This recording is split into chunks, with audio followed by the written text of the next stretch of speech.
What life-altering things should every human ideally get to experience at least once in their lives?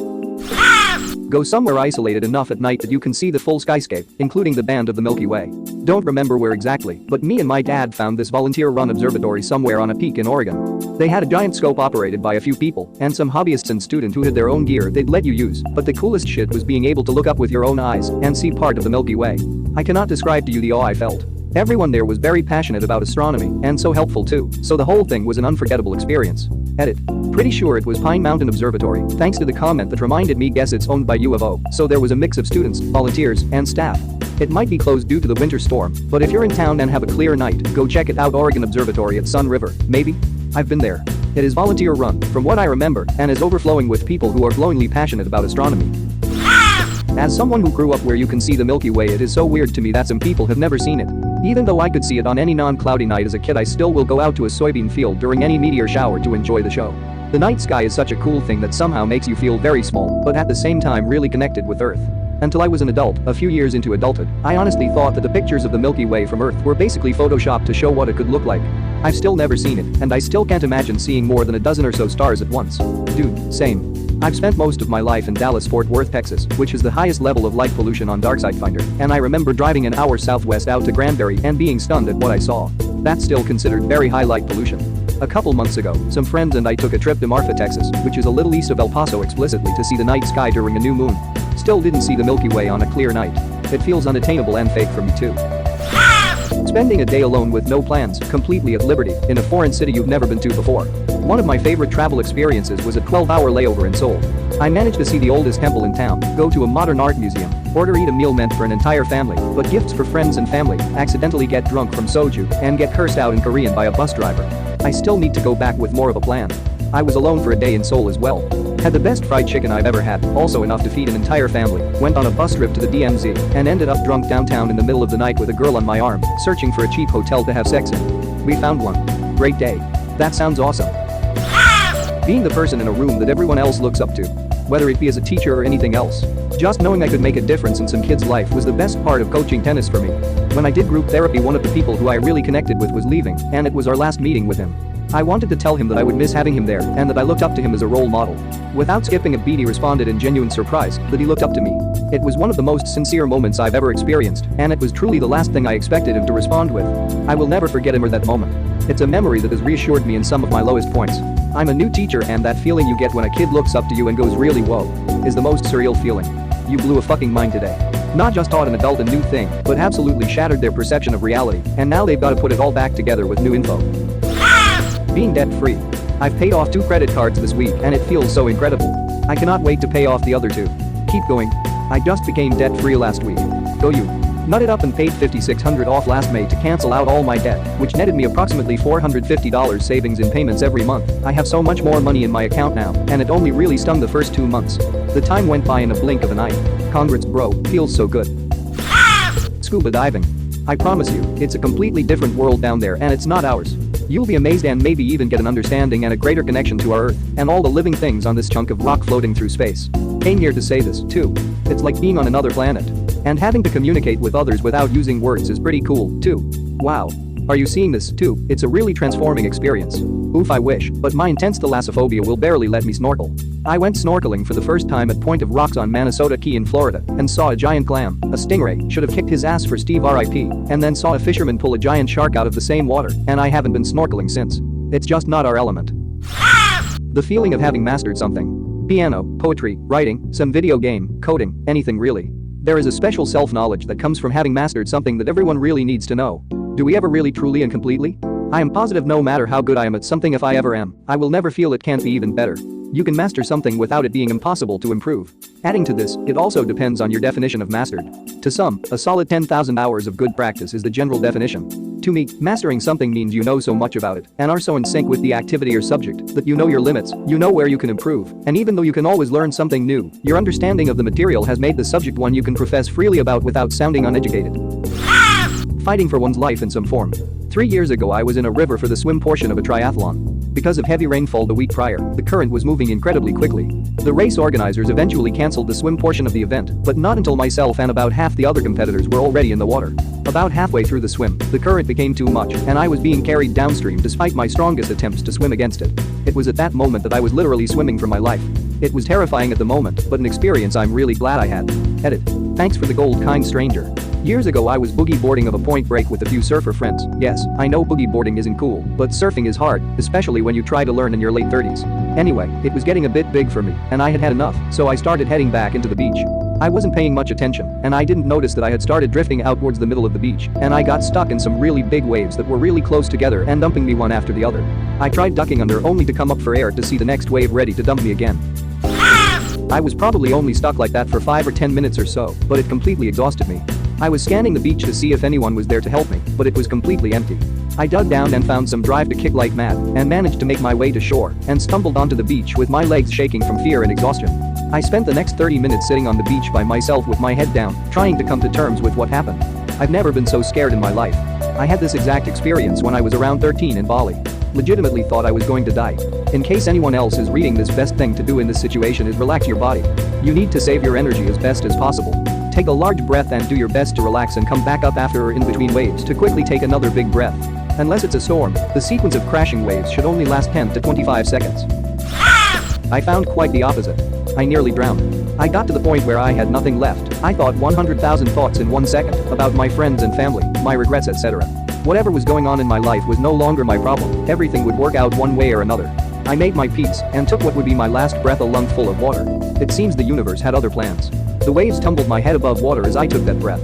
I survived, and I can still be passionate about things, but something about that experience took the edge off. Nothing is life or death important anymore, because I know that my mind will once again make that peace if it needs to. Edit. My first gilding. Thanks for the gold and silver, kind strangers. Way to give me goosebumps. I wish everyone got to experience lucid dreaming at least once. It's such an amazingly interesting state to be in, just for the fact that you're inside of a dream. You're fully conscious that you're now someone else and in a body that isn't your physical body, yet you can touch and feel the dream world as if it was the real world. Edit. For people experiencing sleep paralysis or is scared of it, here's something I wrote for you. Edit 2. How to start lucid dreaming. For anybody interested in doing this, Exploring the World of Lucid Dreaming by Stephen Laberge is a very good book that teaches you how to do it by the predominate expert in the field, and it's a dirt cheap paperback. Just bought it off Amazon. Thank you for the recommendation. I love trying to lucid dream, but would like to get better at it. Failure. You'd be surprised how many people constantly have their life fixed for them and never have to fail at anything. Failure allows us to learn coping skills, resilience, problem solving, determination, so many skills that many people today just don't have. Absolutely agree on this. Failure taught me it's not the end of the world if you fail. Failure is just XP grinding to level up. Ditto. Being kicked out of college really put my life to perspective that I shouldn't freak out about everything. Being utterly lost or similarly in a hopeless situation, and getting yourself out of it with persistence and endurance. When you hit rock bottom, one of 3 things can happen. You can crash. You can bounce. You can break right through it and fall to an even lower rock bottom. Try to do option 2. Sigh. Option 3. How deep does this even go? Rock bottom's all the way down. Go into a nursing home and volunteer to sit with some of the loneliest residents. Let them talk. Just listen. You'll learn so much and experience every emotion you know and some you never felt before. This is also eye-opening if you're in your 20s or 30s. I became a cop in 20s and within a year had the opportunity to serve some elders. Some people get frustrated dealing with dementia patients, and not going to lie, I was one of them. At some point, one of the years in my 20s, I had the experience of talking to a woman who seemed okay on the outside, but was losing her grip on the inside. She called us about men in her attic, but ended up she was hallucinating them. Over an hour or 2 she led me around the house, which was tastefully appointed and well kept, showing me things of her husbands and pictures of her family. She didn't know how long she'd been alone, but it seemed like just yesterday for her. Based off the clothes and styles of portraits, I think her husband had passed 10 plus years ago. I sat down and talked to her on her sofa, and we shared some laughs. Fast forward a few weeks later, she had called again about the men in the attic.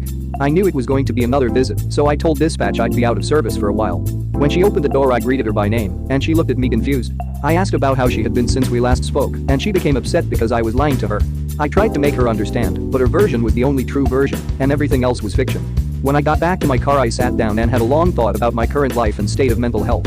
I realized that we take every day of consciousness for granted, and it can all slip away before we know it. I've used that knowledge and experience to teach my kids to enjoy the time we spend together now, as well as teaching myself to put spending time with my loved ones before anything else. It's hard to do in our busy world, but I want to make sure I have something to remember if I end up like her. Edit. Wow, my first gold. Thank you, stranger. So true. My nan had Alzheimer's and spent her last couple of years in a nursing home. Not everyone living at the home had dementia, some were just physically disabled and needed the extra care. I've spent countless hours sat with various residents in various stages of mental health, and it's been worth every minute to hear some of the stories they have to tell.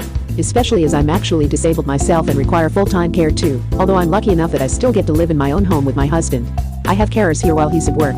Even though my nan died last year, my mum and I still visit the home to see her and our old friends. They're always so happy to see us. We even arranged a party at the home for what would have been my nan's birthday last year. We had food, drinks, a live musician that sang all the classics from when the residents were young. It was amazing to see them all singing and dancing along, having fun, enjoying the huge spread of food and desserts we brought in. I'm going to suggest to my mum that we do it again this year, as it made my day to see everyone so happy, and my nan would have loved it. Stand on top of a mountain. One of my absolute life-changing experiences is hiking a mountain in the fog. Me and a friend hiked a few thousand feet, and when we hit the peak, we had just come over the fog line.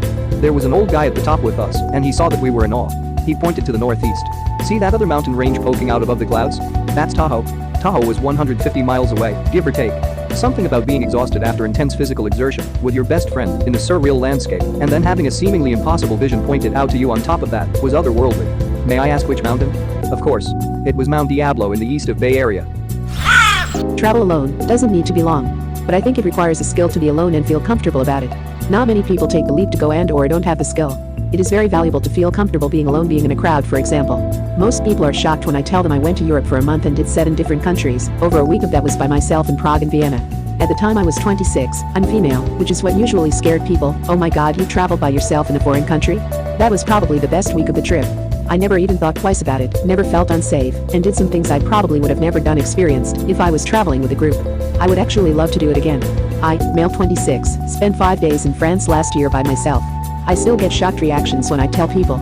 People are also shocked when I tell them that French people were very nice.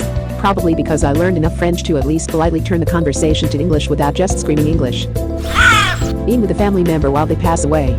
I know this sounds weird, but I have experienced both and had so much more closure when I was able to be there when my grandmother passed away. When my mom was in hospice and started declining and eventually passed away, the facility couldn't even be bothered to call me until the next day. I lived 10 minutes away, was the pot for all medical decisions, and worked my entire life at the time around doing my best to be by her side when she passed. I still feel so cheated and pissed off about it. Edited. I wanted to thank everyone for their kind words. This comment really blew up. I'm so sorry that some of you have had rough experiences with losing loved ones, but I'm glad that it has sparked a discussion around death and dying. If anyone is having a rough time right now, I'm a good listener. Complete vulnerability in the company of the person that you love. Letting that person really know you and taking the risky leap of putting yourself, with all of your insecurities, quirks, and naive hopes, in another person's hands. I can't agree with this more. I was struggling with so much trust, anxiety, and insecurity issues for so long that when I finally let myself completely open to someone, I felt like a whole new person. The only thing I can add to this is to be sure the other person is open to have you open up and has the patience and love to help you get back on your feet. Yeah, good point. Oversharing before the other person is sufficiently comfortable with you can certainly backfire. Yup. Did this and had my vulnerabilities used against me to their advantage. Now I'm trying super hard to bounce back and it's starting to work. Still got a ways to go though. Eating healthy food for like 2 months straight. You never realize how shitty you feel if you've been feeling that way literally your entire life. Also helps you realize how insanely addictive sugar fast food is. Once you go back to it, the cravings kick in immediately, at least in my experience. I've said this before on Reddit, and people literally message me saying I'm full of shit. Like, okay, you don't have to do it. Just saying living off pizza and soda can make you feel like garbage. I'd been living pretty much exclusively off pizza, instant noodles and beer since uni, mainly due to not giving a shit about anything at all. I started eating healthily only 1 month ago, and I've already lost my pot belly and gone from feeling depressed and anxious all day every day to actually feeling the zest of life once again finally. If I felt 2 out of 10 every day before, I almost immediately went to feeling like a 7 or 8 out of 10. The difference is phenomenal. Living single and alone. It's a very specific kind of freedom but a touch of fear. I can do whatever I want at the same time. If something bad happened, it might be a bit before anyone even noticed. I had never lived alone until I was in my late 30s. I was terrified to live by myself, thought I would be scared and so lonely all the time, but it turns out that it is the greatest thing ever. I don't know how I will ever be able to live with another person again. I joke that if I ever get remarried, we will have to have separate residences. Living apart together is a real thing. I think that would be my ideal. Too much stress goes into trying to share space with someone you simply want to love. And couples say they become less complacent and more appreciative about spending time together because it's not just a default that you'll be home together.